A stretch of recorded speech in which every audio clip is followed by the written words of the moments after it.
Bonjour tout le monde, bienvenue à notre dernière émission de la semaine. Le Doc Mayou et José, libre et sans tabou. Bonjour Doc. José, meilleures salutations, chers abonnés. Joignez-vous. Et nous en profitons pour saluer ceux qui nous écoutent en rediffusion, ceux qui nous regardent sur YouTube et ceux qui contribuent et qui sont abonnés. Merci d'être là. Alors, je vais en profiter pendant que les gens sont en train de se connecter pour annoncer notre spécial de lundi. Parce que je sais que vous y tenez vraiment chaque année. On fait un spécial Saint-Valentin.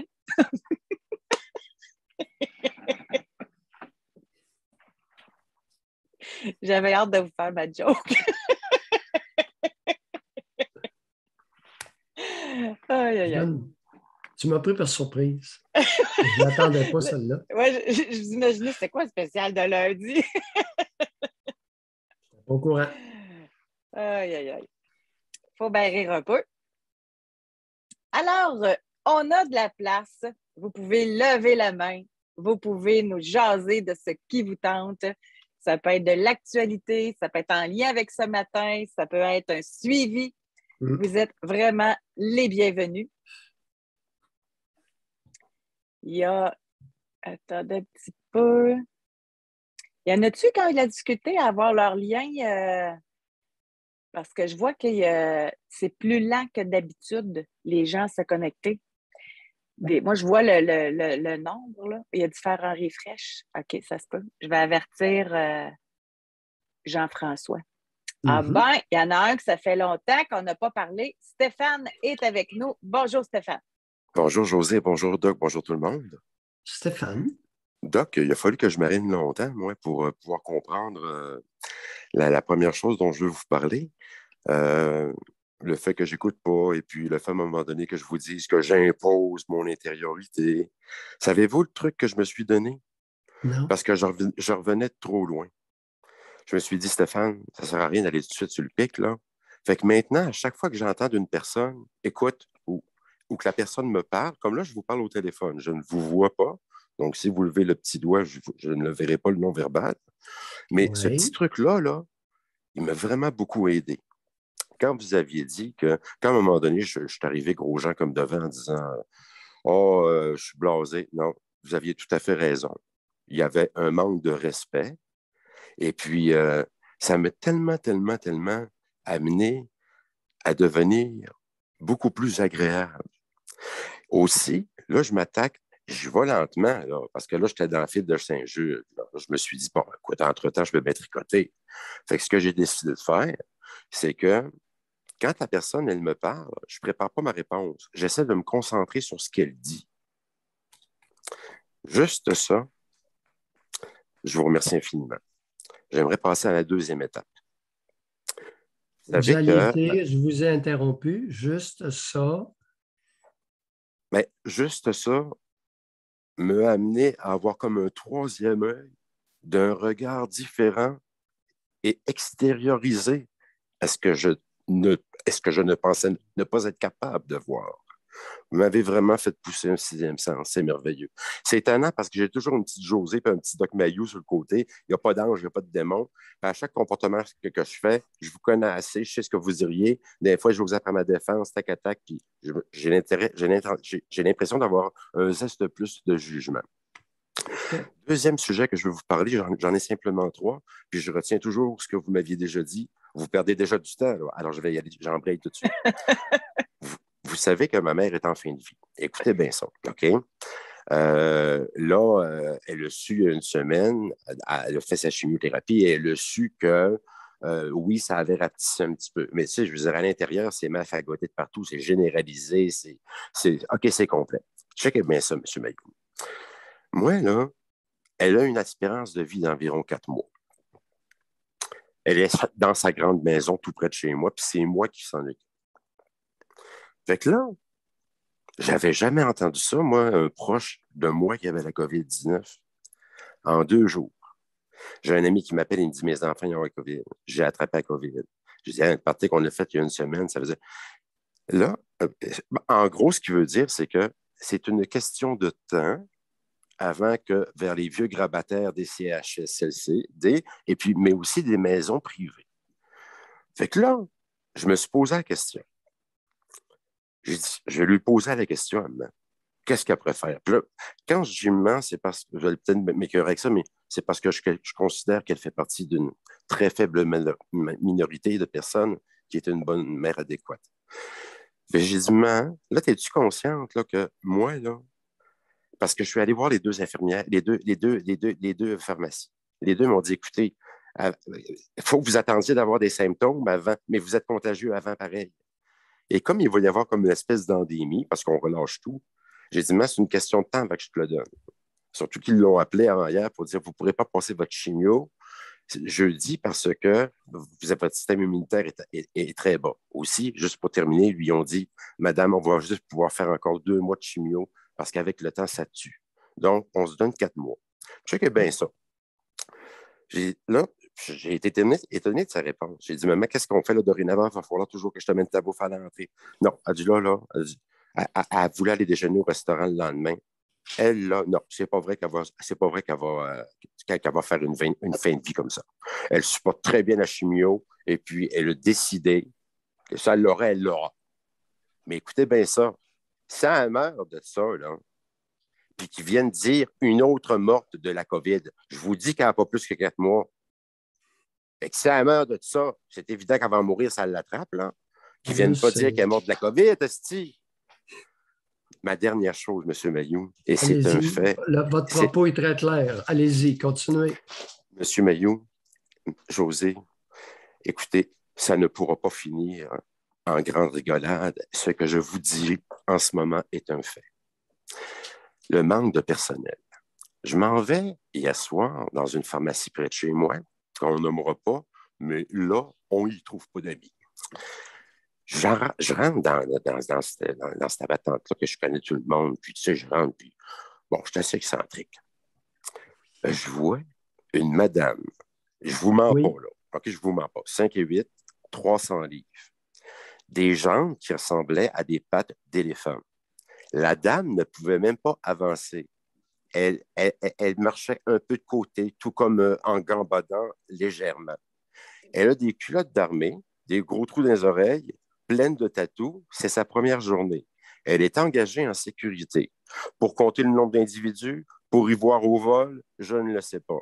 Mais c'est évident que c'est sa première journée. Alors moi, je m'en vais à voir, puis je fais « Bonjour, bonjour ».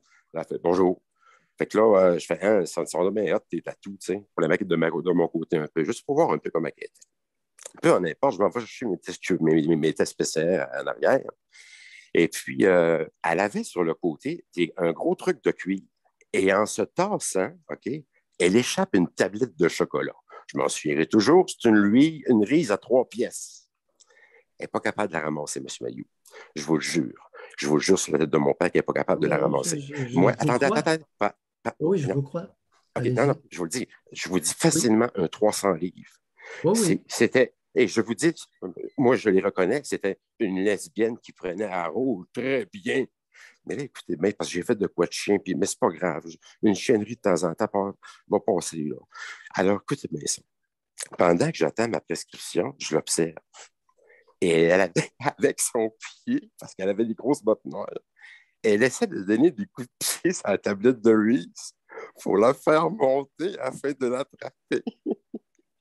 Attendez, pas fini.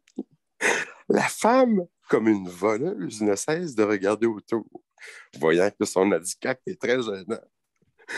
Elle s'en va en arrière et elle ressort avec un balai et un truc pour ramasser la poussière afin de probablement faire en sorte que le chocolat se ramasse dans le truc pour le soulever et le ramasser. Ça fait que là, à un moment donné, ben là, je reviens avec ma prescription, puis je m'en vais au comptoir. Je dis, allô, mes reines, comment allez-vous à Bouchon, à la reine de l'Olympe? Je pense qu'il y a une personne, là, une nouvelle envoyée, en tout cas. Je disais, aider un chocolat. Là, je ne sais pas trop ce qu'elle fait. J'imagine qu'elle cherche une sorte. C'est pas fait ce que j'ai fait de laisser la gérante qui n'avait pas trop le temps de faire son training. Elle dit oui, elle dit, qu'est-ce que tu fais?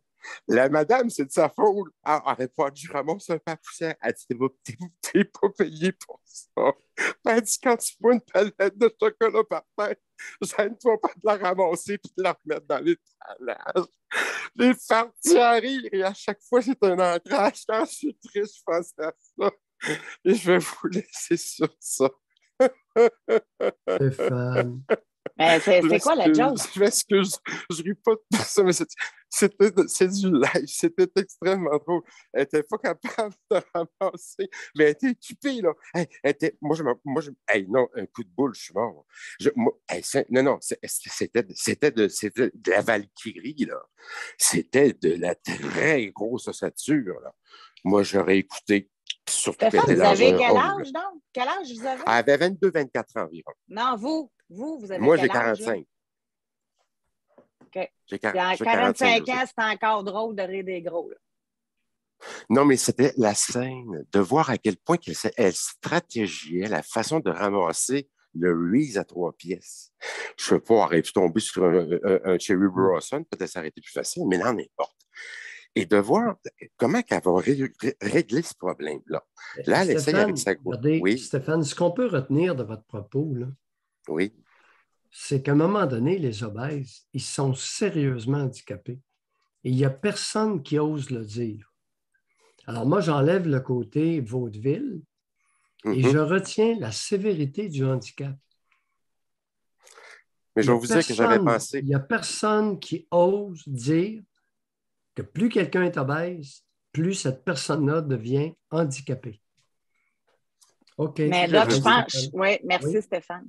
Mais est-ce que je pense que les personnes obèses, là, il y en a en masse qui sont capables de dire qu'ils se font zioter, ils se font regarder. Ils savent, ils sont gros, là. Vous en parlez, docteur Béliveau en a parlé, l'obésité, Oui. c'est même devenu cette année une maladie, là, l'obésité. Ils le savent. Mais, tu sais, à 45 ans, là, tu sais, rire d'une grosse, puis si la personne, là, elle avait été handicapée autrement, là, s'il avait manqué un bras, là, il aurait-tu ramassé la palette de chocolat? Sûrement. Mais là, vu qu'elle est grosse et que c'est drôle, on ne l'aide pas, on la laisse se Ouais, dépêtrer. c'est ce Moi, qui ça ne me arrive. fait pas rire. Ça me fait Non, pas mais rire. ça l'a dégénéré. C'est une personne handicapée qui s'est fait prendre, possiblement, à voler une barre de chocolat. Possiblement. Non, elle a tombé. C'est quoi cette affaire-là de prétendre qu'elle l'a volé? Encore une gratuité. Non, non, je ne prétends pas qu'elle l'a volé. Il y a des hypothèses là, possibles. J'ai cru comprendre que la palette de chocolat A tombé.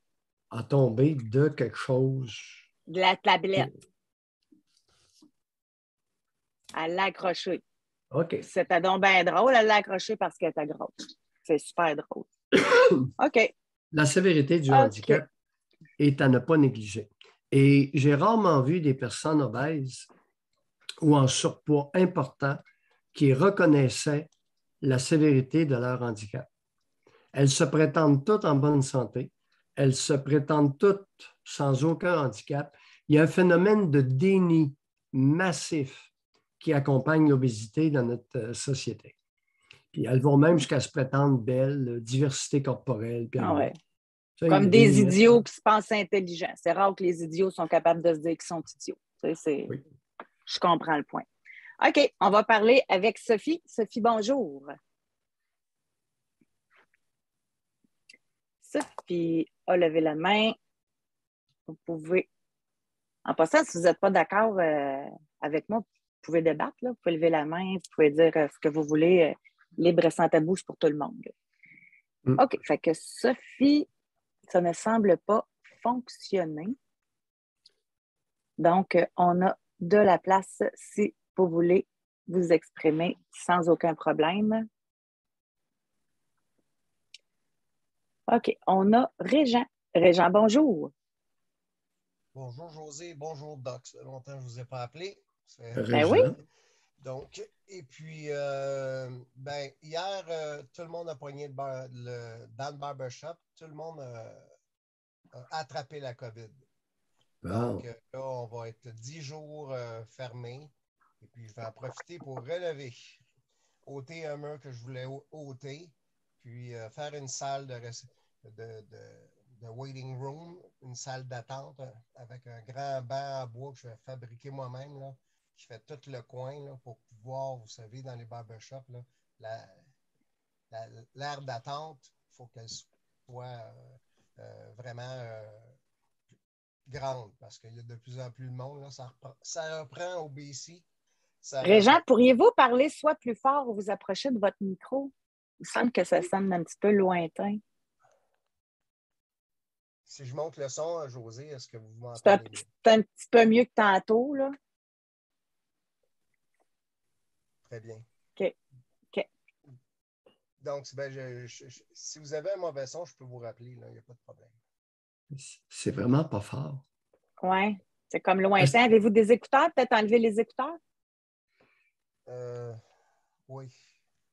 Ben, pourtant, c'est les écouteurs iPod, là. Normalement, ça va bien. OK. Ouais. Parce que d'habitude, c'est plein. On s'entend bien. Oui, ben, je vais vous rappeler, je m'excuse. OK. Non, pas de faute. C'est parce qu'on veut bien vous entendre. OK, parfait. Oui. Fait que réinstallez-vous. OK. Peut-être que ça va aller rapidement en attendant les autres. Vous pouvez aussi. Je vais juste faire ça comme ça pour savoir quand il est prêt. Ça va me donner un indice. Moi, en passant, là, je commence à avoir un petit doute. Je vous avais dit au retour de Punta Cana, il fallait tout passer un test PCR ou comme moi, c'était un test antigène pour revenir en Floride parce que c'est différent. Moi, c'était un test 24 heures qu'il avait besoin. Puis pour revenir au Canada, c'est le gros test cher à 90 US PCR. De toute notre gang, là, personne n'a été positif. Mais rendu à l'aéroport, il y a des tests aléatoires. Ben, là, je suis rendue à 1, 2, 3, 4, 5 qui sont positifs. Fait que je me questionne sur la validité des tests en République dominicaine. Ça se pourrait-tu qu'ils veulent se débarrasser du tourisme, pas les garder avec leur COVID? Puis là, rendu à l'aéroport, ils passent des tests au hasard. Puis là, il y en a qui appoignent. Tout ça est plausible. Puis, en tout cas, la bonne nouvelle, c'est que ceux qui testent positif, ils n'ont pas de symptômes. Fait qu'ils sont chez eux, il faut qu'ils attendent 5 jours, mais il n'y a pas de problème. C'est ce que j'allais demander à Régent. Combien sont symptomatiques? Il est revenu, oui. Régent. Bon. Oui, j'espère que vous m'entendez mieux, là. Merveilleux. Cool. Désolé pour le problème technique ce matin. Oui. C'est ça qui arrive quand je me lève, parce qu'ici, il y a 3 heures de moins. Hein. Je viens de me lever. Donc, okay. donc oui, c'est ça. J'ai un de mes barbiers qui était supposé d'aller à Cuba avec une de ses amies, sa maîtresse, et ils ont testé positif. Fait que c'est oui, donc... Est-ce qu'ils sont malades? Ben, non, parce que c'est un petit papaye de gym, là. Le gars très en forme, très en shape, 7 de gras, 45 ans, très en forme. Mais il y a un suivi à tous les jours. Il va m'appeler à tous les jours. Mais moi, j'ai fermé le barbershop, là. Parce que là, ça me fait 2 barbiers, là. 2 barbiers qui ont la COVID. Moi, j'ai rien, là, parce que c'est sûr, je viens de sortir d'une COVID. J'ai passé un TC scan la semaine dernière. Tout est beau, tout est négatif, mais j'ai des petites cicatrisations au niveau du foie. Donc, ils vont me faire un suivi là-dessus parce que les 2 COVID que j'ai eu, la dernière COVID, ça m'a donné l'inflammation, myocardite, plus des tissus au poumon gauche là, qu'on a découvert. Donc, ça a pris 4 jours, Doc, à passer un TC scan ici. 4 jours. 4 jours. C'est résultat, passer à l'hôpital de Nanaimo, 4 jours. C'est extraordinaire. Ça va bien ici au niveau, ça niaise pas. Avec tous les examens, là, prise de sang, X-ray, TC scan, suivi, il m'appelait, là, je passais l'examen à 9 heures, là, 3-4 heures après, on a votre résultat. À votre connaissance, Régent, est-ce qu'il y a des hôpitaux privés dans votre coin? À Nanaimo ou à Victoria? Il doit y avoir des hôpitaux privés. Ben, ils sont comme... le système, ils ont organisé comme un microsystème sur l'île. C'est très efficace. C'est très efficace, donc. Parce que qu'est-ce qui est privé, c'est tous les prises de sang, les laboratoires, comme Live Lab, c'est un laboratoire privé, mais qui travaille pour le gouvernement. C'est pas nous qui payons, là. Mais c'est auto. Écoute, ça a été ma prise de sang pour le cœur, pour les poumons, pas pour les poumons, pour le foie. Mes enzymes sont merveilleux. Mon foie gras, il est régénéré, il est parfait. Les enzymes étaient même à 500. Fait que, donc, le microsystème, il y aurait une combinaison d'éléments de services privés avec le public? Oui, c'est que Live Lab, tous les examens médicaux de prise de sang et d'échocardiogramme, j'ai passé un échocardiogramme, ça a tout été fait en privé. C'est annexé, c'est comme dans la même centre d'achat que la clinique, là où je vais. C'est vous qui payez ou c'est le gouvernement qui paye au privé? C'est le gouvernement qui paye au privé. Ça s'appelle Live Lab. C'est un laboratoire mobile et physique. Il y en a partout. Et c'est privé.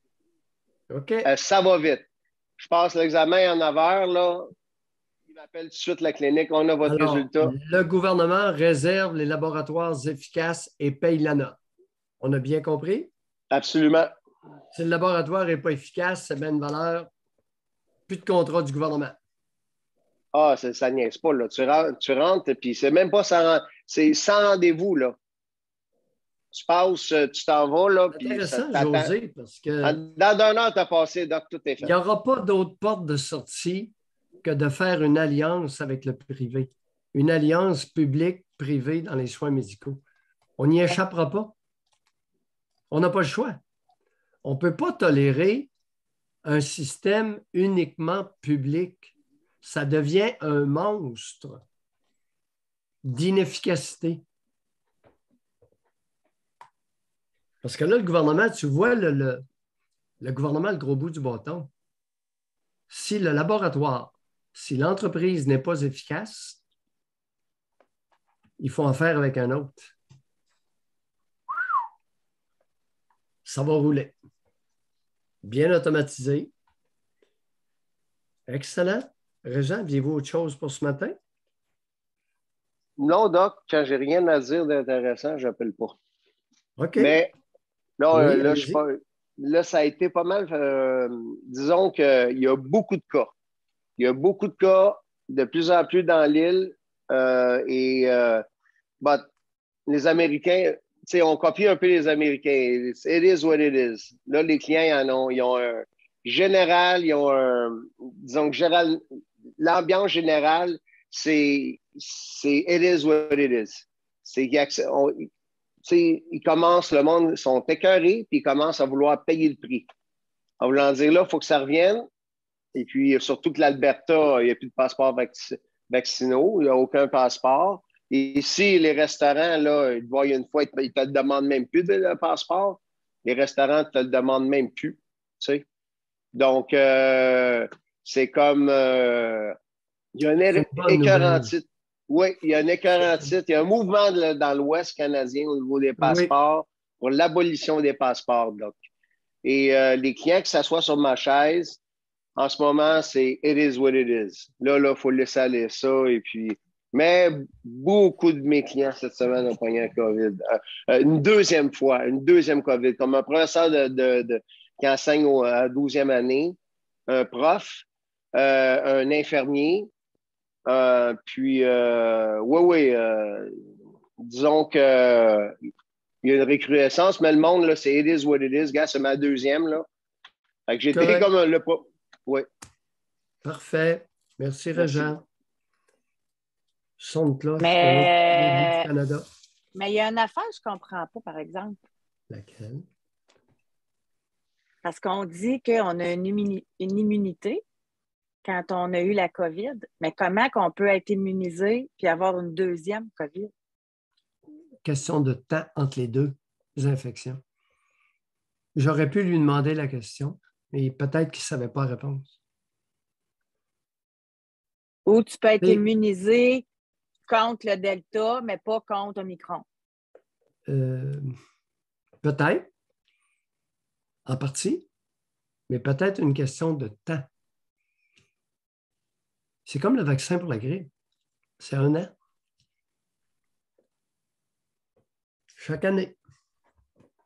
Pour ceux qui ont des fragilités, l'âge. Un vaccin Fait que là, annuel. la dose de rappel, c'est ça qu'il faudrait qu'ils déterminent. Tu sais, t'es immunisé combien de temps, puis après ça, là, pour ceux qui veulent être protégés. Là. C'est ça. Étudier nos réactions immunitaires au fur et à mesure que le virus est connu, avec ses descendants chinois, ses mutants chinois.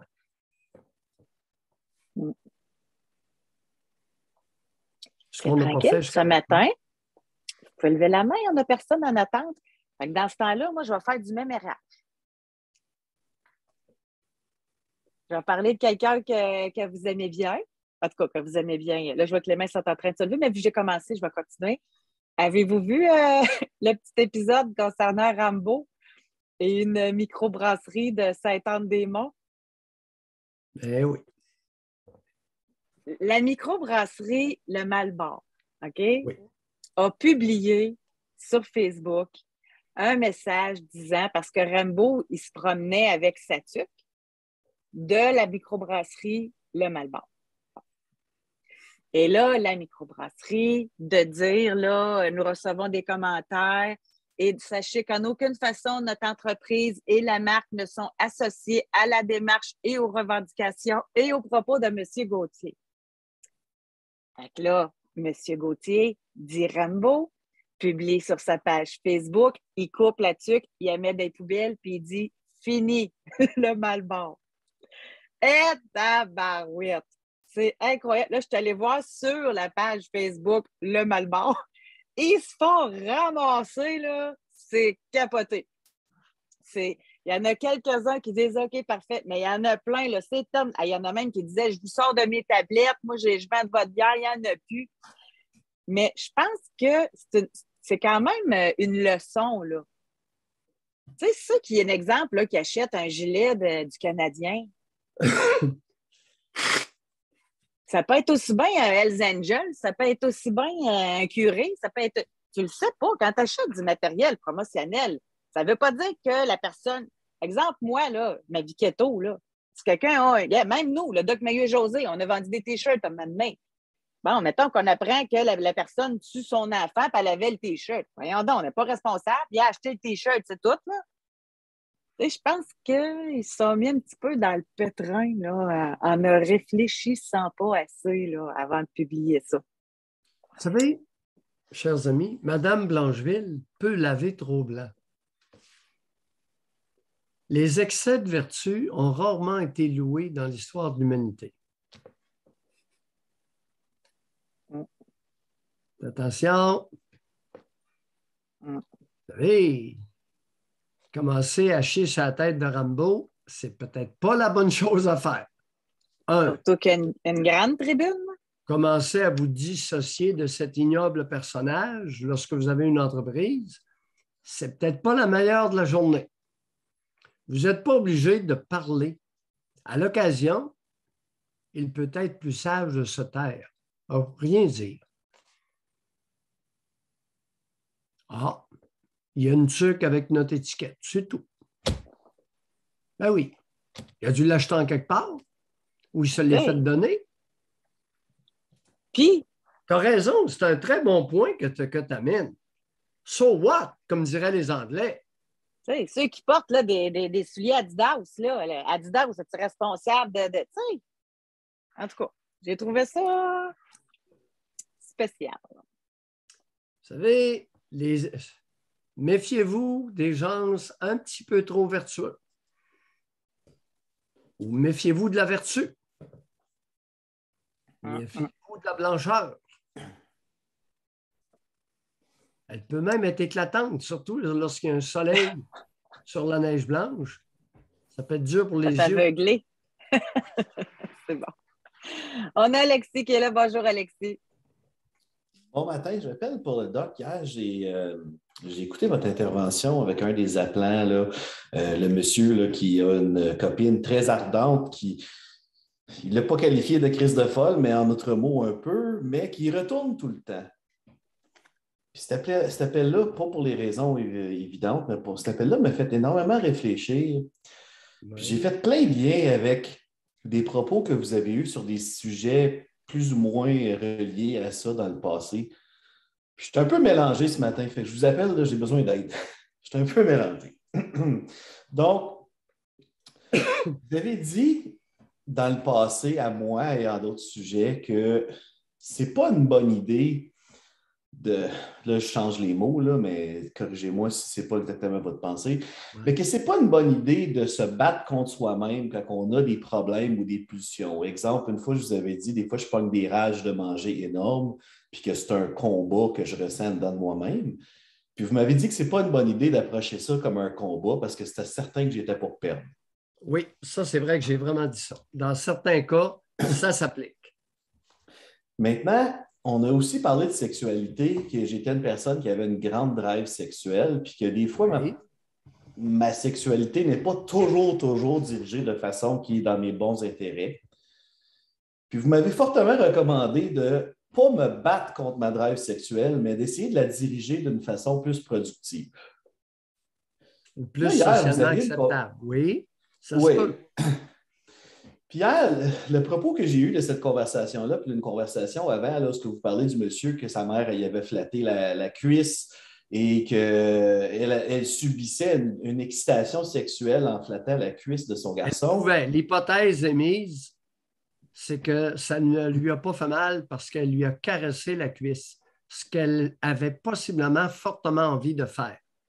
Vous avez bien noté, ça a dû frapper, ça, cette histoire-là. Allez-y, continuez.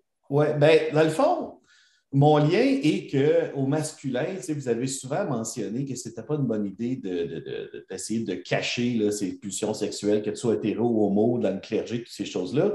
Mais pour les femmes, le phénomène existe-tu pareil, qu'ils ont une pulsion sexuelle, ils n'ont pas la capacité de s'exciter avec leur partenaire, fait que là, ils tombent dans la déviance avec un jeune qui tombe dans le coin. Je suis un peu mélangé au niveau de cette pensée-là. C'est très différent. Vous amenez un très bon point. C'est que la sexualité masculine est très différente de la sexualité féminine. D'ailleurs, José, ce matin, et il y a une pudeur, pour ne pas dire un tabou, à genrer. Ce matin, José nous est arrivé avec une histoire, une publication faite à Sherbrooke sur l'état des 16 à 25 ans. 50% seraient très anxieux au quotidien. 50% des 16 à 25 ans.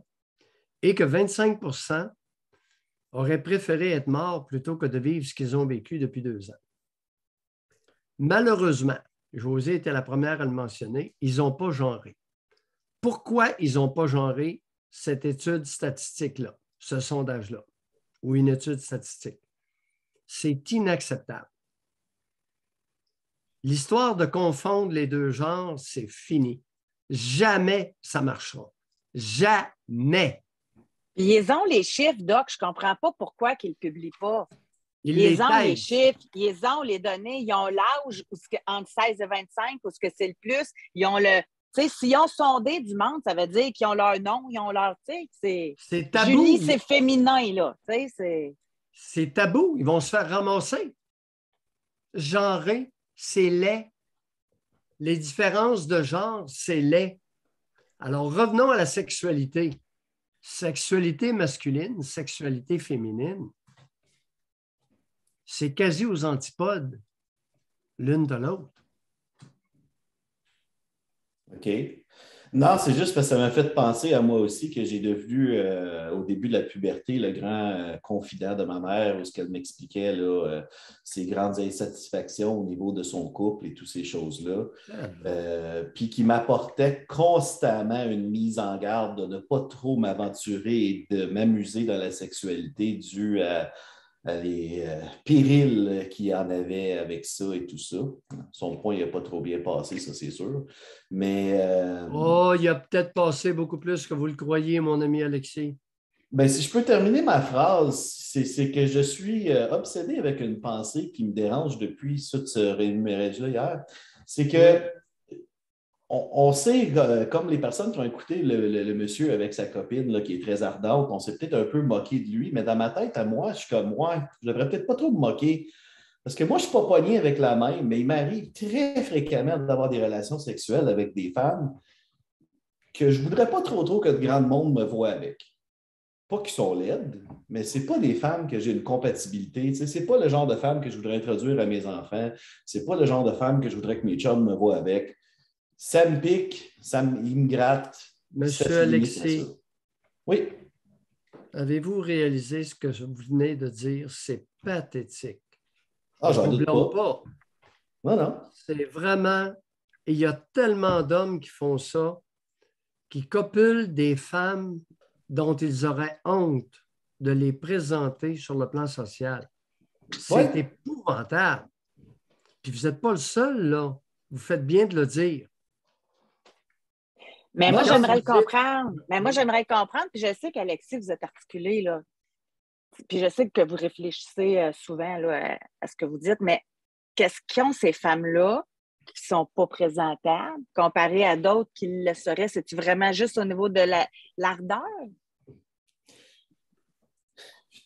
J'aimerais peut-être dire qu'il y a plus qu'un ingrédient à la chose.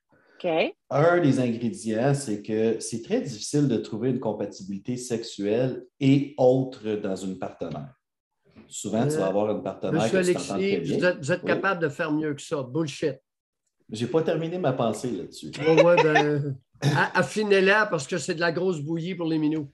Continuez. Ben, de mon expérience personnelle, ce que j'ai remarqué, c'est qu'il va m'arriver très souvent de ressentir une drive sexuelle tellement plus puissante pour une fille qu'à mon avis, il n'y a pas d'allure qu'une fille qui a de l'allure. Bon, là, on commence à jaser. OK, je peux dire... Il bande plus vite et plus fort avec une tarte qu'avec une femme qui a du bon sens.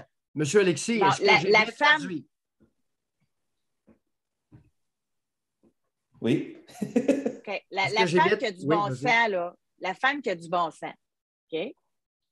Comment que je pourrais dire ça? Parce que ça, c'est quelque chose que je veux valider. Une femme qui a du bon sens, auriez-vous plus de misère à avoir les mêmes pratiques sexuelles avec elle, même si elle est d'accord et qu'elle aime ça, qu'avec une femme pas présentable? Parce qu'il y en a des hommes avec la mère de leurs enfants, ils ne veulent pas faire telle affaire parce que c'est la mère de leurs enfants, mais avec la voisine d'à côté, il n'y a pas de trouble. Là. Y a-t-il un peu de ça? Je dirais que c'est très difficile pour moi de concilier les deux ensemble. Je peux avoir une relation sexuelle incroyable avec une personne, mais je n'ai pas le goût d'y parler pour 4 jours après. Ou que je peux avoir une personne dans ma vie que je peux y parler à tous les jours, je m'entends super bien, mais que la sexualité ne marche pas. Mais avoir les deux ensemble, c'est quasiment impossible pour moi. Parce que vous ne voulez pas qu'elle marche ou parce que ça fait ben, je dirais que oui. Ah, il est bloqué. Je dirais que oui. C'est ça, même. Non, vous êtes bloqué. Qu'est-ce que votre mère vient faire là-dedans? Alors, les confidences à la bonne femme, c'était quoi? De la bonne femme? Comme quoi que, ben écoute, elle a eu 3 enfants, puis si elle a copulé 3 fois dans sa vie, c'est une grosse exagération. Là. C'est ça. Que c'était pas important. Alors, quand elle se confiait à vous, qu'est-ce qu'elle voulait? Elle voulait que vous lui soyez fidèle, loyal, exclusif. OK. Il n'y avait pas de problème avec une plotte, pas avec une femme. Ça, c'est intéressant, ça. C'est très intéressant. On va arrêter de niaiser, M. Alexis. La vie est trop courte. Ben écoutez, déjà là que je suis rendu à cette réflexion-là, je pense que j'ai fait pas mal de bouts. Je vous remercie là-dessus. Oui. Merci, Alexis. Bonne journée. Il a passé le message. Fidèle, loyal, exclusif à moi. As-tu compris, morveux? Tu peux fourrer avec des plottes, pas de problème. C'est comme ça, c'est le langage du monde.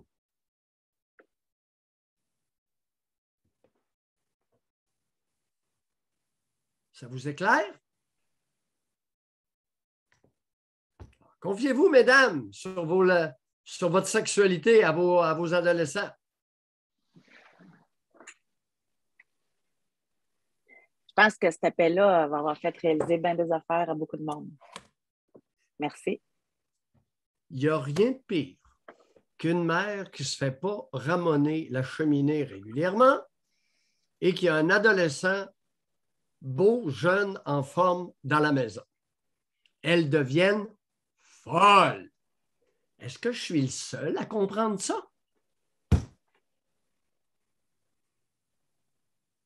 Moi, j'ai l'impression, régulièrement, José, j'ai l'impression, coudonc, je délire ou je suis dans le champ, là, puis je vois des choses. Je suis tout seul.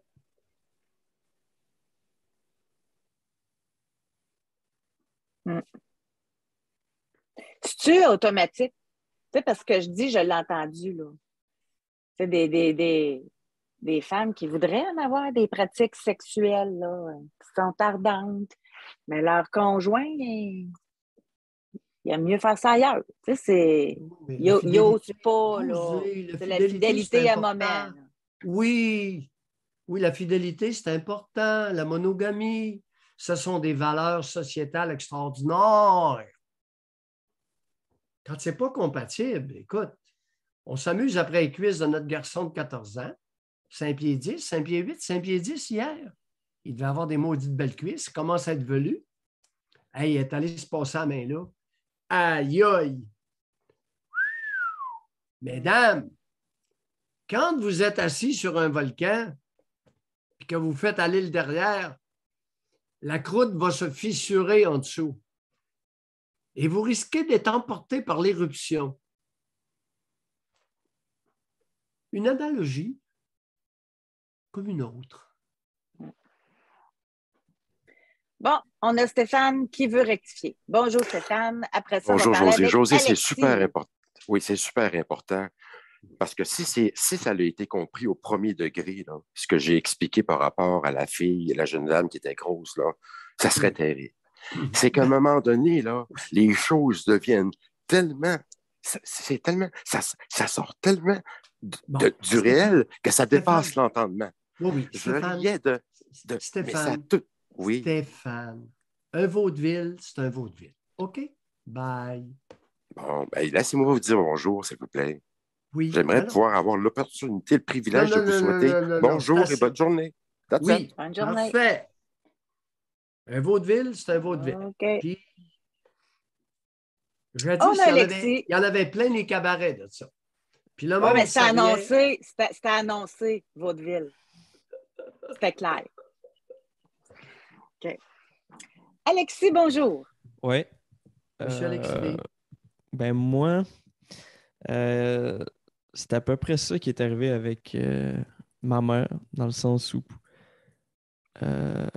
elle a voulu me garder près, mais j'ai l'impression que sa technique à elle diffère un peu, dans le sens où elle faisait tout, dans le fond, pour moi. Elle me torchait jusqu'à comme les 22 ans.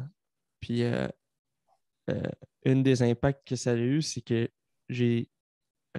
au quotidien, j'ai de la misère à faire des tâches simples d'entretien pour moi, tu sais.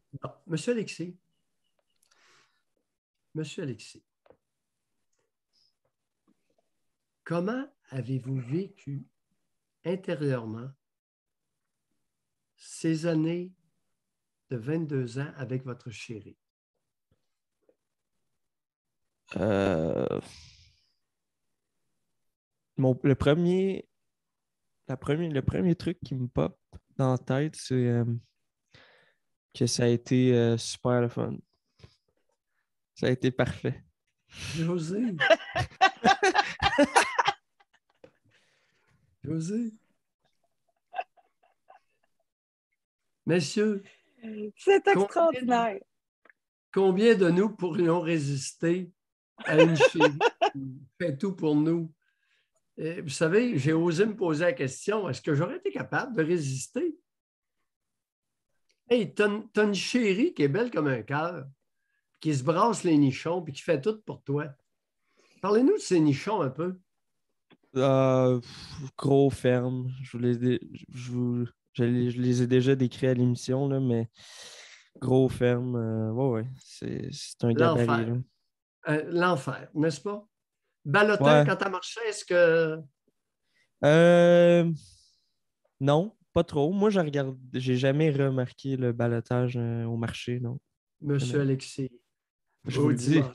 Non, je ne suis pas menteur. J'ai vraiment jamais remarqué ça. Hey, quand les seins lui ballottaient, vous regardiez à quelle place, habituellement?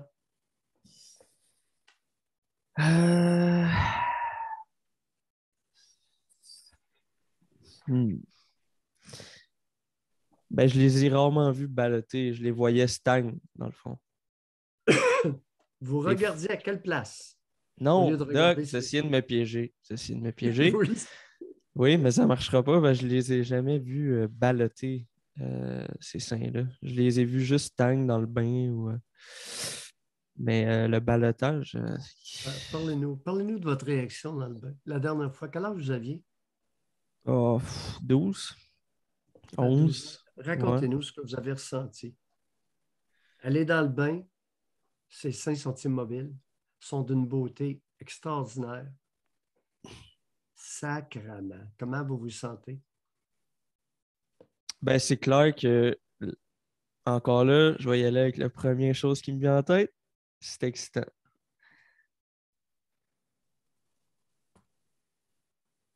Tu sais, parce que c'est une paire. Tu sais. Je sais que c'est ma mère, mais. Monsieur Alexis. Ouais. L'érection, c'est un phénomène de 1 à 10. À votre souvenir, entre 1 et 10, vous étiez bandé à combien?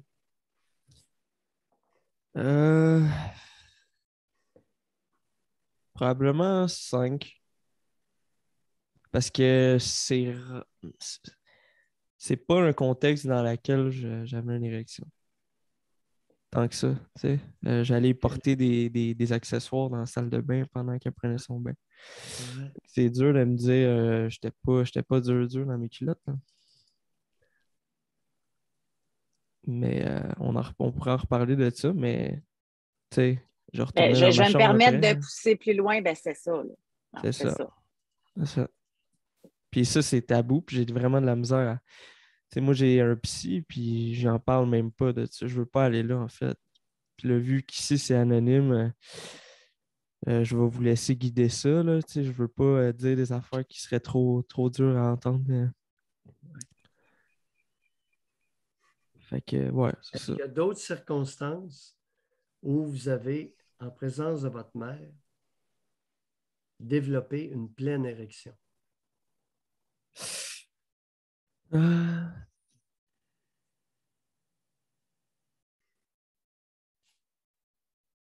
J'ai pas de souvenir. Peut-être que ce souvenir-là va revenir dans une couple de semaines. Faudrait que je pense parce que j'ai zéro souvenir. Okay. Mais ça se pourrait. Fait que s'il revient... Peut-être qu'il n'y en a pas eu non plus. Je ne veux pas vous mettre des choses en tête. Non. Mais au moins cette fois-là, hey, au repos, ils étaient beaux. Décrivez-les un peu.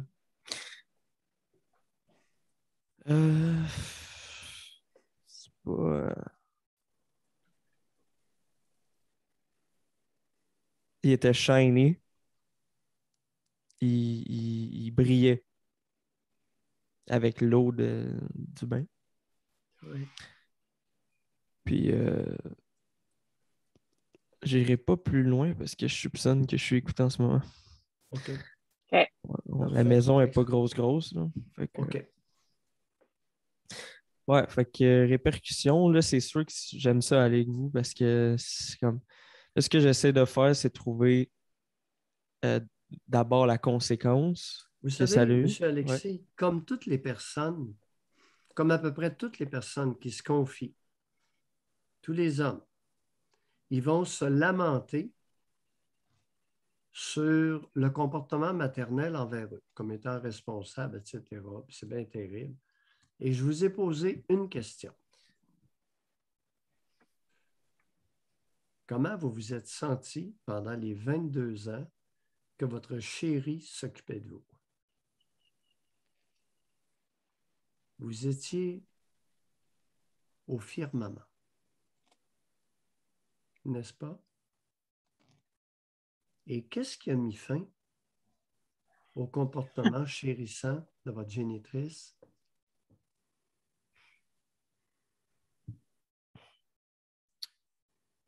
Euh, Qu'est-ce qui a mis fin? Euh, Le fait que j'écoute le doc, puis peut-être que j'agis différemment maintenant. OK.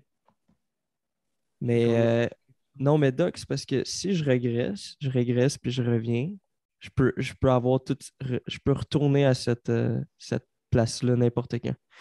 Ouais. C'est dur parce que ce que vous avez dit à l'auditeur précédent, euh, euh, il y a des choses que je veux faire à chaque jour, que je commence, comme par exemple cuisiner mes propres repas. Puis des fois, en essayant trop fort de changer ma routine, genre, je finis par faire l'inverse, comme un gros combat qui est dur à livrer. Puis c'est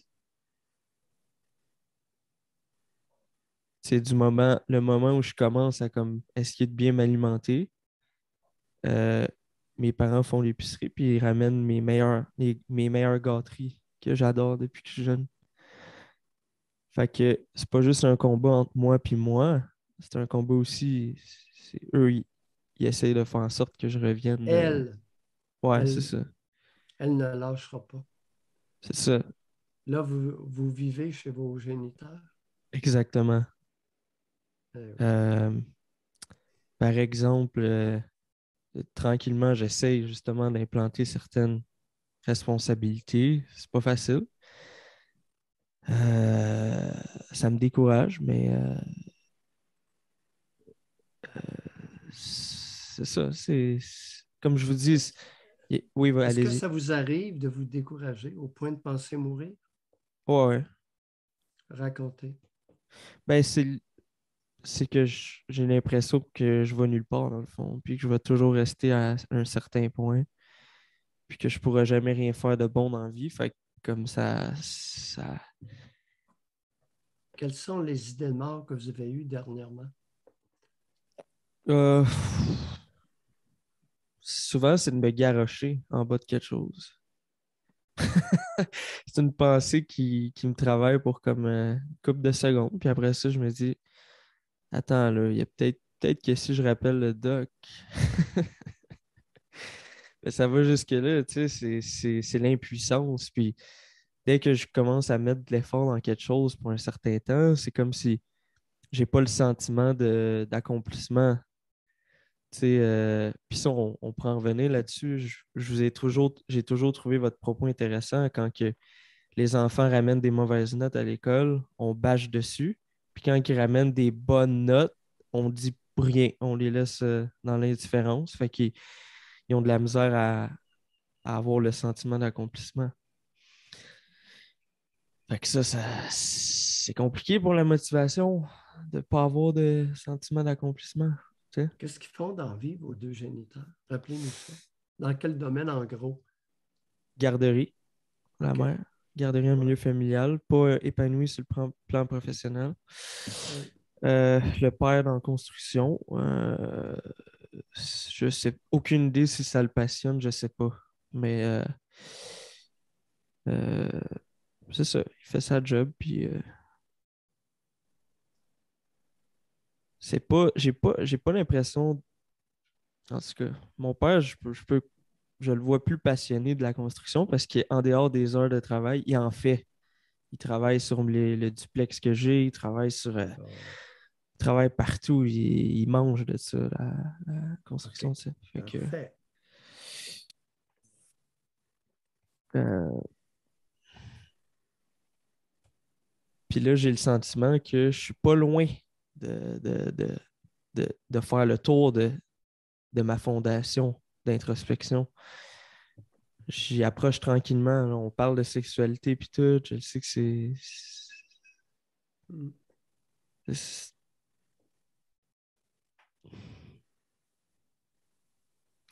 ça. Je me sens comme de l'estime de merde. Là. Genre, c'est de la merde, c'est tout. C'est- Je suis bloqué. Tu sais, c'est ça. C'est un blocage. Puis là, il faut que je trouve un moyen de le débloquer pour commencer tranquillement rajouter des... Vous avez commencé tout à l'heure en étant honnête avec vous-même. Comment avez-vous vécu intérieurement les 22 ans de chérissage de votre génitrice? Ah, c'était magique. C'était parfait. Il n'y a rien de mieux que ça. J'ai jamais connu mieux, en tout cas, parce que... Et vous ne connaîtrez jamais plus ça de votre vie. OK, mais si j'arrive à me torcher moi-même, Ce puis à sera revoir jamais mon... magique. Non? Ce sera jamais magique. Ce sera jamais unique. OK, fait que d'être materné, d'être infantilisé à ce point-là, ça va toujours dominer juste l'autonomie personnelle? Simplement à lui voir les seins, ça vous a donné une demi-érection.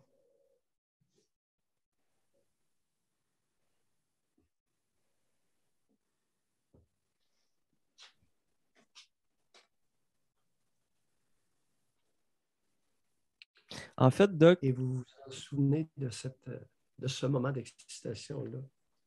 Mais, ouais, mais... Malgré le tabou, vous avez bandé à 50% à 12 ans. Est-ce qu'elle s'en est aperçue que vous aviez une demi-érection? Non. Si c'est une demi, c'est encore... Je pense que c'est encore plus bas qu'une demi, pour vrai. Je vous ai répondu par rapport à... Ouais, c'est ça. Juste un début tu sais, c'est comme du 2 sur 10, je pense. Puis... Non. Il y a un début d'érection. Il n'y a pas eu un début d'excitation. Non, c'est ça. L'excitation est le trouble intérieur. Vous souvenez-vous de votre trouble intérieur à ce moment-là précis? Le trouble? Oui. C'est-tu un sentiment, ça, d'excitation? C'est-tu un... Vécu selon chacun. Oui, c'est juste... c'est confortable, je vous dirais. Pardon? Le... Avez-vous déjà, depuis cet événement-là, eu un moment d'excitation sexuelle supérieur à celui ressenti à la vue de ses seins chaînés, brillants, immobiles, flottant dans l'eau? Oui.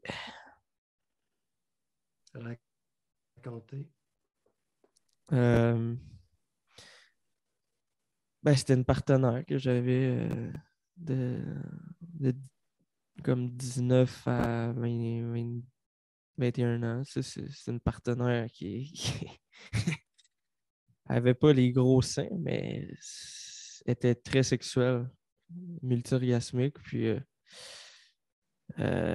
écoutez, je vais le dire, là, mais il y a une journée précise où on travaillait les deux de notre côté, puis on se textait comme quoi le soir même, on allait se livrer, tu sais.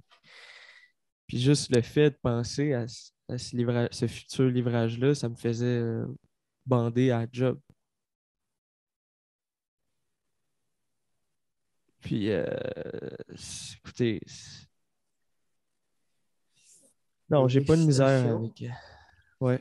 Cette excitation-là était supérieure à l'excitation ressentie par la vue des seins de votre mère à 12 ans. C'est sûr que je vais réécouter notre entretien d'aujourd'hui parce qu'il faut que je compare les deux érections. Tu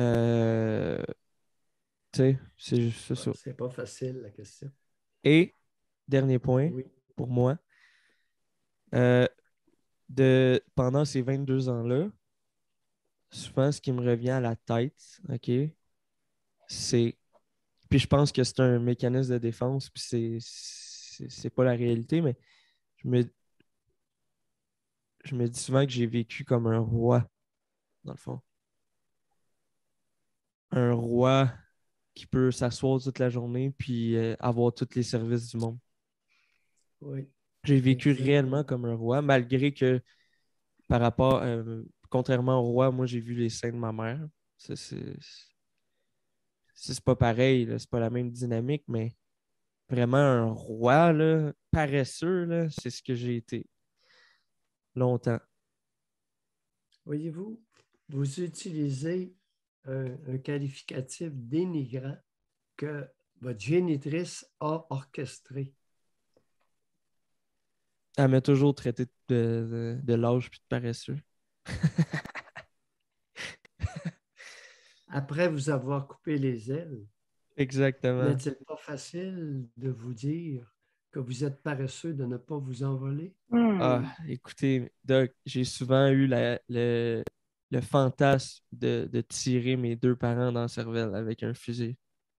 C'est un fantasme que je contemple plus souvent, vu que le traitement que j'ai eu, c'est tellement criminel. Ils méritent juste la mort, ces deux-là. Pourtant, les 22 ans passés, la tête appuyée sur son pubis, ont été magiques. Oui, c'est... Ouais. Avez-vous dit? Il va vraiment falloir que je réécoute notre entretien. Tranquillement, tranquillement. Oui, effectivement, comme dit David, c'est paradoxal. À votre rythme. Et vous nous rappelez. Oui, merci à vous deux. Merci, Alexis. Bye. Salut. La transgression sexuelle intrafamiliale est un geste criminel, est une attitude criminelle. Pour ceux qui ne comprennent pas, réécoutez l'entretien avec Alexis. C'est un crime psychologique contre la personne.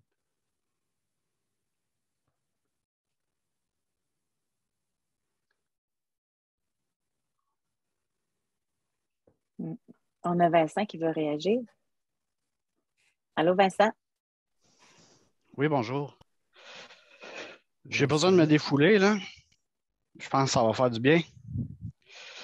Les gens vous appellent parce qu'on, puis je vais m'inclure là-dedans, parce qu'on a besoin de s'émanciper. On a besoin de se défaire des chaînes. Ça fait du bien. Il y a beaucoup de gens qui appellent. Il y a beaucoup de témoignages qui se ressemblent.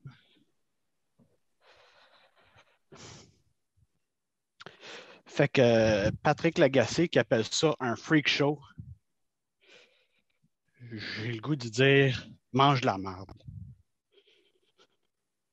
C'est tout ce que j'ai à dire. Merci. Merci à vous. Merci. L'espace de parole, c'est aussi ça. Vincent existe, il n'est pas le seul. Il n'est pas le seul à souffrir dans le manque de considération. En insultant l'émission, il insulte tous ceux qui sont présents à l'émission, en passant. C'est ça qu'on a ressenti, là.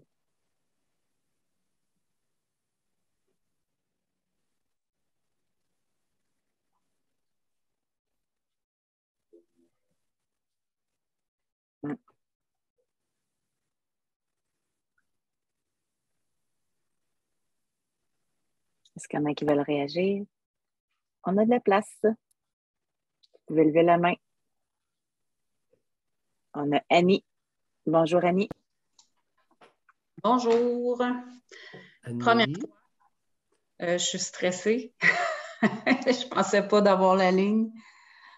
Mais moi, je pense comme plusieurs que j'ai eu des parents, des géniteurs inadéquats. Je suis en processus de comprendre ce que j'ai vécu. Puis là, j'ai besoin de l'expertise du doc là, pour m'aider à cheminer plus. Fait que par où commencer? J'ai toujours eu l'impression que pour ma mère, quand j'étais bébé, j'ai l'impression que j'ai été comme sa bébelle,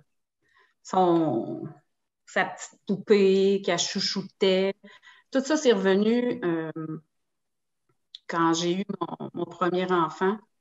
j'avais l'impression qu'il fallait que je protège ma fille de ma mère.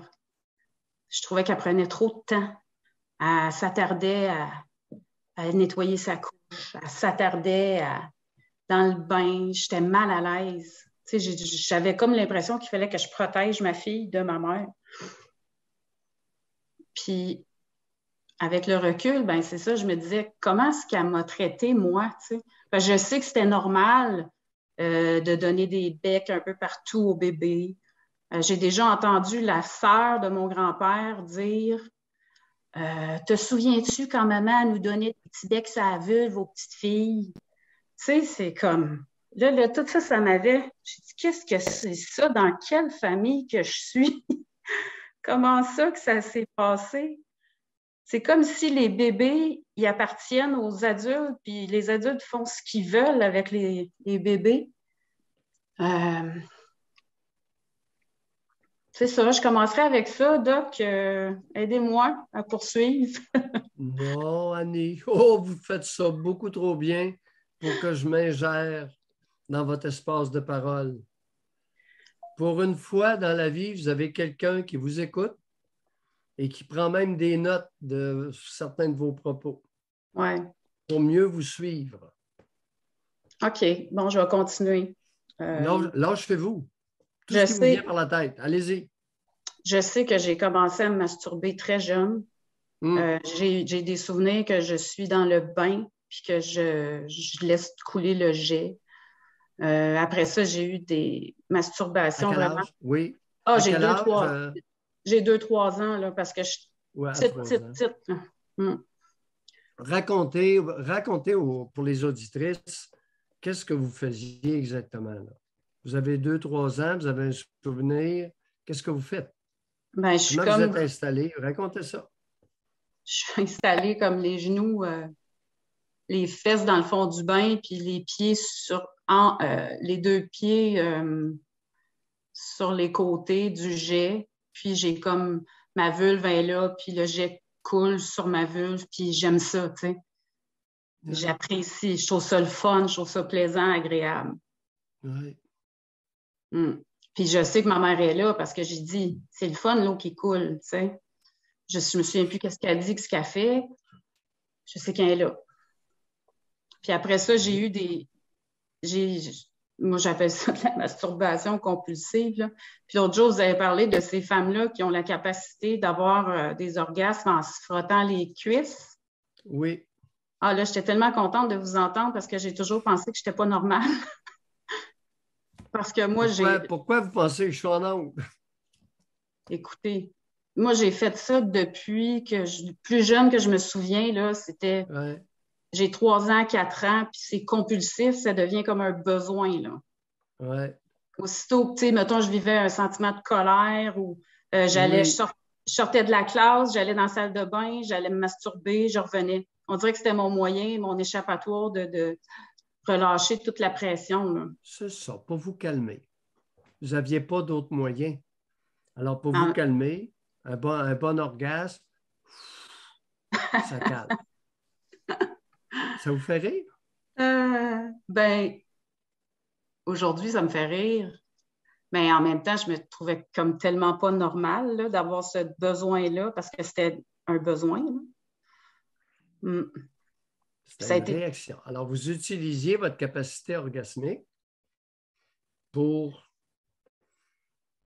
faire face à des difficultés, à des réactions que vous n'arriviez pas à juguler autrement. Ça a été très long avant que je touche. Tu sais, que je me masturbe avec les mains. Ça a été vraiment long. Je pense que j'avais 19-20 ans, là. Avant ça, ça a toujours été avec mes cuisses, puis après, avec les jets. Les jets. Puis même encore aujourd'hui avec mes mains, je sais pas, j'ai comme un... C'est moins efficace. Anyway, j'ai l'impression que je m'éloigne, là. Je vais revenir dans le passé. Ma mère avait aucune pudeur. Ma mère m'a déjà montré ses hémorroïdes. J'avais genre 14-15 ans. ma mère, elle préparait nos lunchs, là, puis elle n'avait pas de bobette, là, elle levait sa robe de chambre, puis elle essuyait ses pertes vaginales devant moi, là, devant nous. Là. C'était dégueulasse. Tu sais, moi, avec la COVID, je suis tellement heureuse là, parce qu'elle ne veut plus me donner de bec. Là, parce que, écoute, je suis dangereuse, moi, je ne suis pas vaccinée. Je suis une porteuse d'un gros virus mortel. Mais moi, ça m'a sauvée, là, puis j'ai plus besoin d'y toucher. Je suis tellement heureuse. C'est triste, hein, pareil.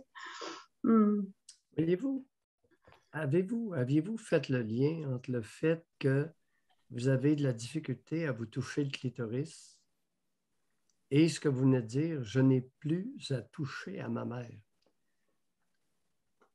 Non. Non, jamais.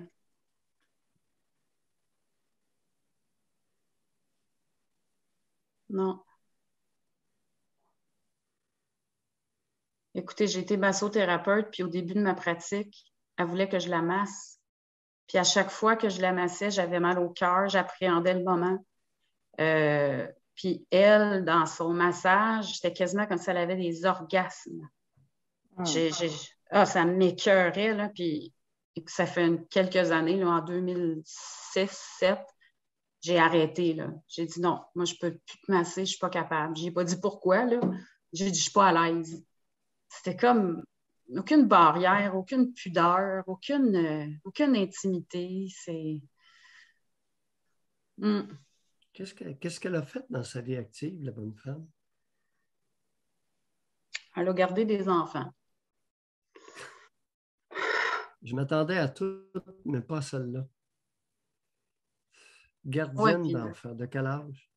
Des bébés. Des bébés parce qu'on dirait que elle a le contrôle sur des bébés, mais aussitôt qu'on devient un petit peu plus vieux, elle ne peut plus, là. Eh bien.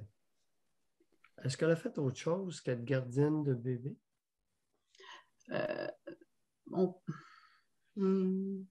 Ouais, j'ai peur qu'on nous compromette. Non, c'est correct. Mettons qu'elle a géré beaucoup de monde pendant quelques années. OK. Ouais. Non, c'est pas une démunie intellectuelle, c'est pas une débile. Là. Ben, c'est pas le plus gros QI en ville, là. C'est clair, là. Mais elle a géré du monde. Oui.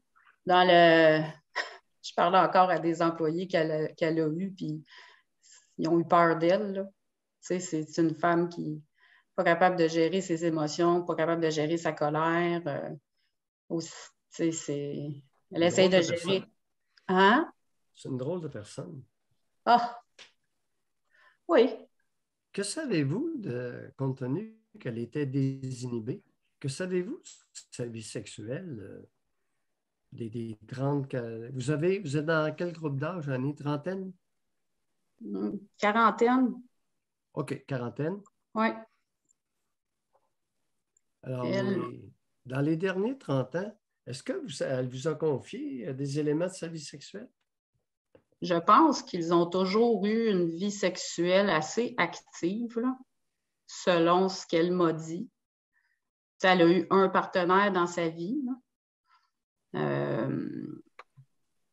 ne sais pas ce que ça veut dire. Est capable de mentir effrontément? Je pense que oui. Voyez-vous, chers abonnés, on pose des questions, on obtient une réponse. Maintenant, la réponse, c'est qu'elle est vraie. Ça, c'est la deuxième étape. Oui.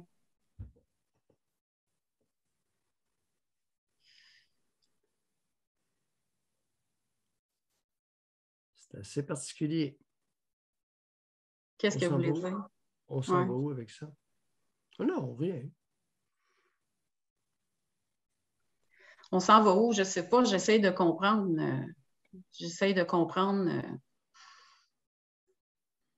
Qu'est-ce qui s'est passé dans ma vie. Là? Non. Non? Voir ce qui est arrivé. Voir. Comprendre veut dire que vous êtes dans une réflexion de prise en charge. Mm-hmm. Mais ça fait tellement longtemps que je suis là-dedans. Oui, la bonne femme vieillie, elle n'a pas de jugement. elle s'attend à ce que vous la preniez en charge. N'est-ce pas? Je ne sais pas. Voyez-vous, elle approche 70. Oui, ils vieillissent, mais au moins, ils sont ensemble. Au moins, ils sont ensemble. Ne vous réjouissez pas trop vite.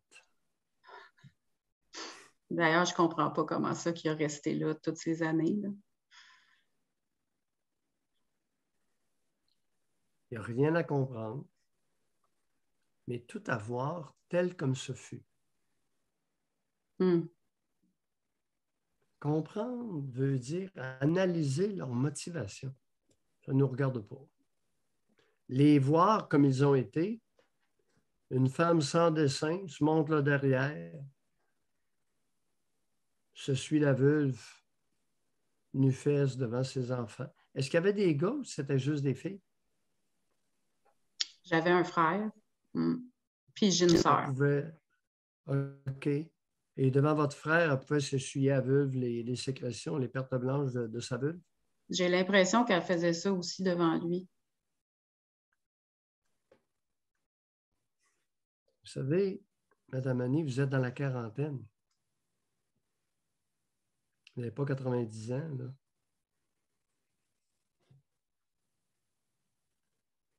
Ouais. Il y a des hommes qui ont des comportements. Oui, allez-y. Allez-y. Non, j'allais dire encore, j'espère que je n'aurai pas 90 ans pour comprendre, mais là, je pense qu'il faut que j'arrête d'essayer de comprendre. Parce que je comprends de ce que vous me dites. Voir et accepter. Les choses, c'est ça qu'elles ont été. Oui. C'est une sans dessin. Pourquoi qu'elle était aussi sans dessin? Aucune idée. C'est peut-être une craquée naturelle. Puis on ne parle pas de l'agressivité, puis de la colère, puis des excès de colère. Vous allez la voir telle comme elle fut. Oh oui, vous allez en parler. Vous allez vous en parler à vous-même. La voir comme elle a été. C'est votre génitrice. Et ensuite, quel impact qu'elle a eu sur votre développement? On en a trouvé au moins un. Au niveau du toucher, ça fait dur. Lui toucher, c'est pas drôle. Et vous toucher le clitoris, c'est pas plus drôle. On aura fait ce petit bout-là ce matin. Ben, j'y touche plus, là. Je le connais davantage, rendu à mon âge, là.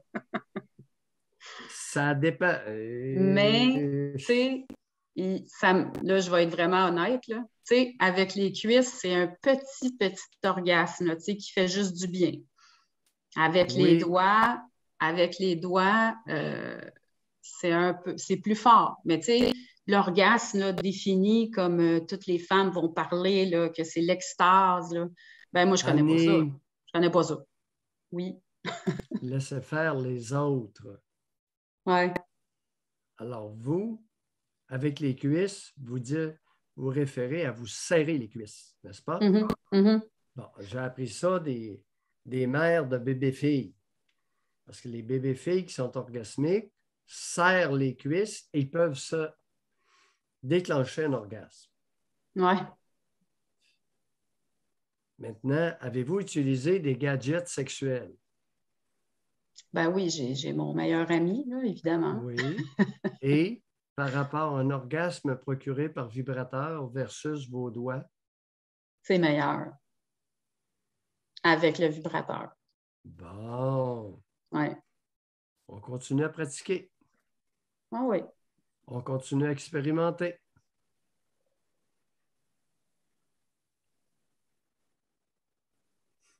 Avec un homme, avec une femme, utiliser le vibrateur? Pas vraiment de gadget avec d'autres partenaires. Non. Ben, les parties de nos corps, c'est suffisant, là. Ça aussi, c'est quelque chose, parce que moi, je suis bisexuelle. Ma sœur aussi. Comment ça, donc? Ça a-tu un lien avec notre mère? ou pas. Votre mère est très particulière. Elle est d'une autre époque, où le mensonge était institutionnalisé, particulièrement chez les femmes. Pas uniquement.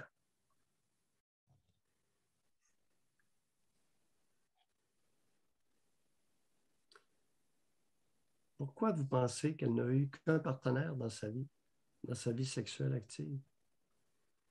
Elle avait 15 ans quand elle l'a rencontré. Et lui avait quel âge? 19. Oui. Ouais. Ouais.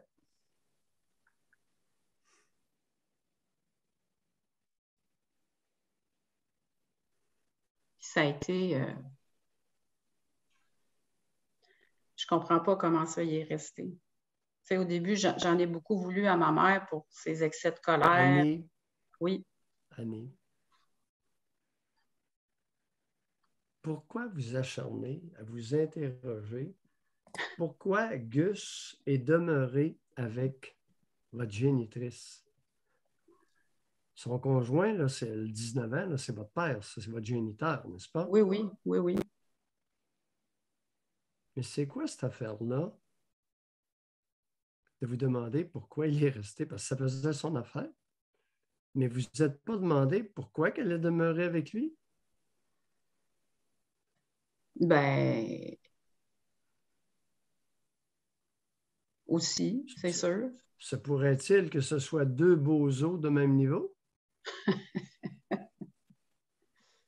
Lui, il est tout le contraire. Lui, il est pas, aussitôt qu'il y a un petit peu d'émotion, des petits conflits, il s'en va se cacher. Tu sais.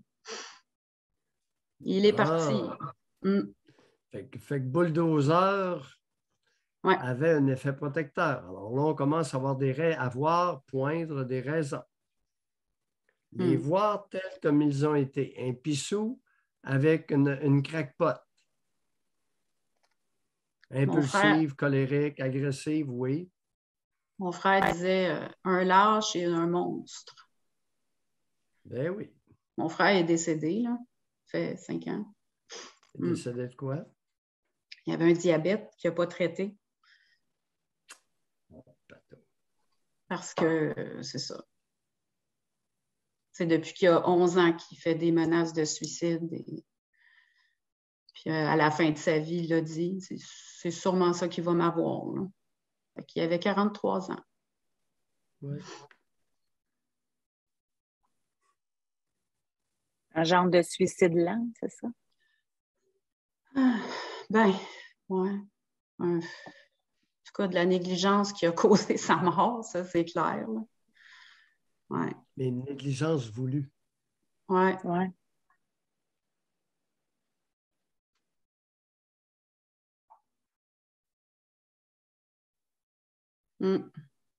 Puis avant sa mort, il a été plusieurs années à briser. Il a brisé les ponts avec nous autres. Il s'est toujours senti rejeté, il s'est toujours senti le mouton noir de la famille. Moi, je sais, je suis arrivée en deuxième, je suis arrivée après lui, on a 2 ans de différence. Puis je pense que c'est là que ça a commencé là, pour lui, son mal-être. Parce que j'étais la première fille de la famille, la petite fille tant désirée. Là. Puis mon frère m'a toujours détestée. Là. Il m'a toujours traitée comme de la marde. Et son attitude était acceptée, tolérée au sein de la famille. Il n'y avait pas aucun adulte pour me protéger de ça.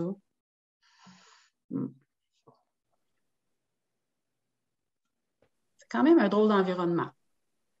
Et qui protégeait votre frère dans ses attaques contre vous? Ou qui l'encourageait à vous attaquer? Personne ne l'encourageait, mais personne ne le dissuadait non plus. Là. Madame Annie. Ah ouais? Madame Annie. Le vieux, il est blanc. Qui incitait votre frère à vous attaquer, à vous agresser? Ben, mon père banalisait, là.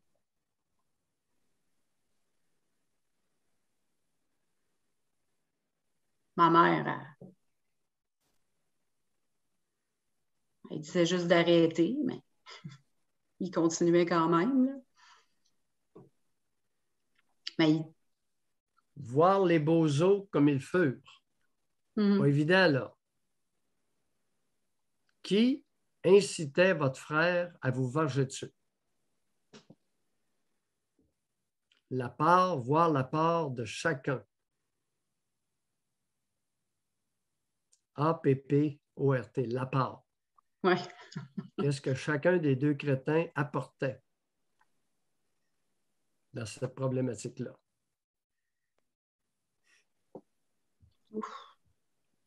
Ce ne sera pas facile, ça. Ça va vous faire mal. Je vais dire ma mère, là, mais... Vous y repenserez tranquillement. Je ne vais pas avoir une réponse plutôt qu'une autre. Je ne le sais pas, je n'étais pas là. Vous y étiez. N'est-ce pas? Parce que ces personnes le dissuadaient à faire ça. Ça, c'est clair. Mais qui l'entraînait à faire ça? Oui. L'amenait à faire ça? Oui.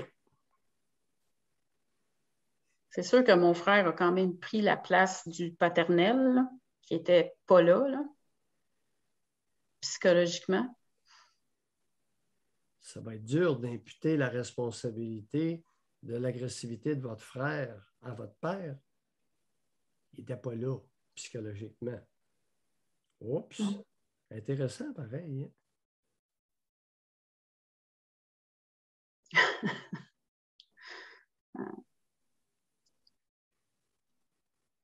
Est allé jusqu'où devant votre frère, votre mère, à part de montrer les hémorroïdes puis d'essuyer ses pertes vaginales? Ah mon Dieu, je ne sais pas. Qu'est-ce que vous avez vu? Ben, de la violence, là. Il a mangé des coups de baguette en masse, là. Des cris.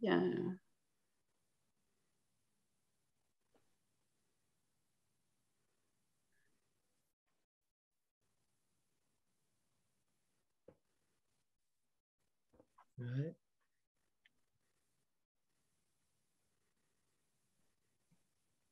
Sur le plan sexuel devant lui?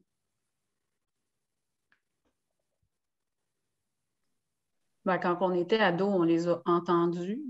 C'est arrivé. On avait une petite maison, puis on les entendait. Sexuel avec mon frère. Oui. Ma mère puis mon frère. Oui, qu'est-ce qu'elle faisait? Bon, ben là, ça, Est-ce que la porte de la salle de bain avait une barrure ou pas de barrure? Est-ce qu'elle entrait quand votre frère est en train de faire ses besoins? Je pense pas, parce que mon frère était quelqu'un d'extrêmement pudique, comme moi d'ailleurs. Puis ça a été très rapide dans sa vie, qu'il s'est sacré un crochet après sa porte de chambre pour pas que personne rentre. Est-ce que c'est parce... Il a dû se sentir comme moi, comme agressé dans ses gestes, là, dans ses touchés. Elle n'a pas de bulle, là, fait que, même encore aujourd'hui, il a fallu que je dise à ma mère, là, elle vient me parler, mettons, puis elle se colle sur moi, puis là, je sens ses seins dans mon dos. Puis là, j'ai dit, t'es trop proche, t'es dans ma bulle, décolle, s'il te plaît. Fait que j'imagine qu'il s'est senti comme moi quand il était jeune. Elle laissait facilement traîner ses mamelles sur des parties de corps de votre frère? Bien, probablement, si elle l'a fait avec moi. Entrer dans sa chambre, à quel âge qu'il a posé un crochet sur sa porte? Oh, il était ado, là. Il avait peut-être 12 ans. Peut-être 11. Il voulait la paix, là. Il s'est enfermé dans sa chambre là, à partir de cet âge-là. Là. On l'a à peu près pas vu, plus vu. Donc, on va devoir s'arrêter là-dessus. Excellent. Annie? Merci beaucoup. beaucoup. Voir tels comme ils furent. Écoutez, merci infiniment. Je vais réécouter. Oups. Attends un petit peu, là. Je vais vous laisser le temps de dire bonjour. Okay. Annie, merci beaucoup d'avoir. J'espère que j'ai accroché le piton trop vite. Merci beaucoup. OK. En terminant, je vais juste faire un avis. Je remercie l'auditeur qui m'a transféré ça. La page Le Doc Mayou et José ne fait pas de demande d'amitié Facebook. Fait que si vous avez reçu ça, signalez-le. Il y a quelqu'un qui a copié notre page. Il a appelé ça Mayou et José. C'est écrit page officielle vérifiée. C'est une fraude. Moi, je l'ai signalé à Facebook. Sûrement que ça va se régler dans la journée. Mais si jamais vous recevez une invitation de nous, ça se peut pas. Donc, voilà. Donc, merci. Bon week-end tout le monde. C'est vrai. Et on se retrouve lundi. À lundi. Bye.